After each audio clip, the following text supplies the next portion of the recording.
Hujung dagu. Nampak bahagian depan. Daripada depan kakak. Daripada depan kakak pandang. Pinjam. Mari sini Zat. Tutup lagi conteng anak orang.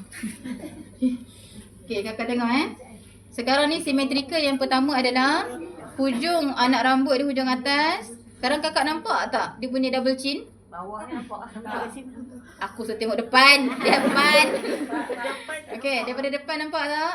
Tak nampak. So minta maaf sentuh Daripada atas ni sampai sini adalah simetrikal kita punya muka. Daripada atas sampai bawah. Basuh muka waktu wuduk kena basuh daripada atas sampai sini Tak boleh renjih kat depan-depan tengah-tengah saja. Boleh Bahagian yang kedua pula. Maaf Okey. Ni telinga tau. Okey, so daripada ni anak telinga. Pegang telinga masing-masing sekarang. Tengah-tengah tu yang macam kecil boleh tarik tu namanya anak telinga. Boleh Anak garangnya. Anak telinga kanan jumpa anak telinga kiri. Tarik ke depan, itulah simetrikalnya. Itulah bahagian muka. Dan segala bulu-bulu yang berada dekat 4 simetrikal ini maka wajib kita basuh sekali sebagai contoh. Okey, minta maaf sentuh daripada atas sampai sini. Daripada depan depan.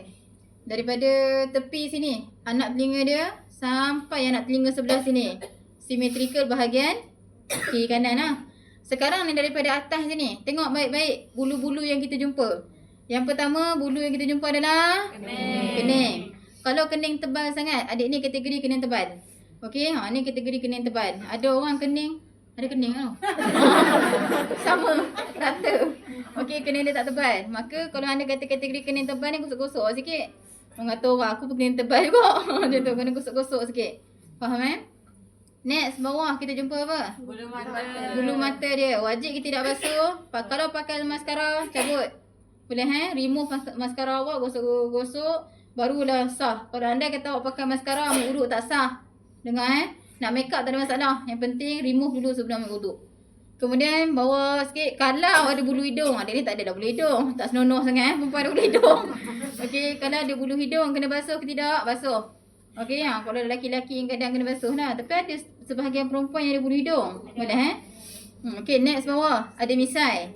Okey, misai kena basuh ke tidak? Kena lah. Kita ni misai kita jenis yang nipis sahaja. Kalau jenis misai yang tebal pun kena basuh juga. Boleh Bawah sikit. Ada orang yang ada janggut. Walaupun dia perempuan ada janggut juga. Kena basuh ke tidak? Kena basuh. Macam mana kategori ataupun sebagai contoh? Pusing.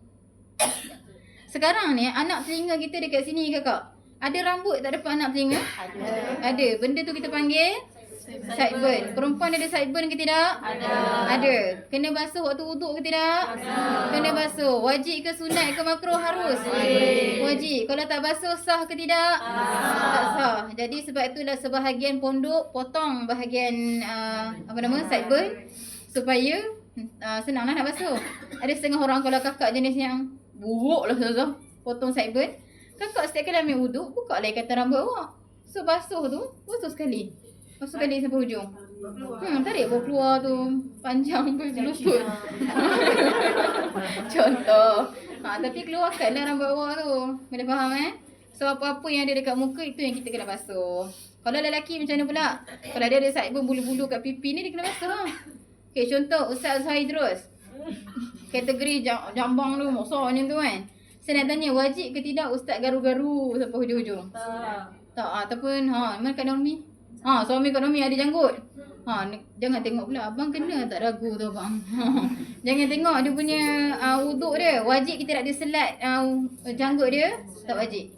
Untuk kategori janggut yang tebal, luaran sahaja. Sama juga bulu-bulu sideburn orang kan ada yang kan. Maka cukup sapu bahagian luar sahaja. Nak bezakan tebal ke nipis. Kakak duduk macam ni, jarak di antara 1 meter. Kalau kakak nampak warna kulit dagu dia, nipis lah tu. Kalau tak nampak, kategori tebal. Boleh Okey, sekarang kategori apa nama dia? Patin punya dagu. Okey. Sekarang tengah solat. Aurat ketika tengah solat dalam mazhab Syafi'iyah. Okey. Kena tutup dagu. Sebab apa tahu kakak? Ni sejujurnya rahang wanita ni meningkatkan syahwat lelaki. Okay.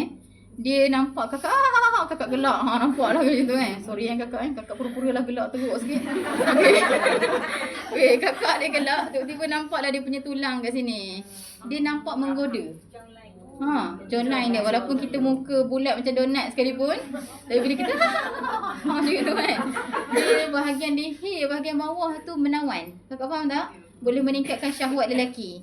Sebab itu dalam mazhab Syafi'iyah, pakai pudah tu wajib. Dia betul berbeza.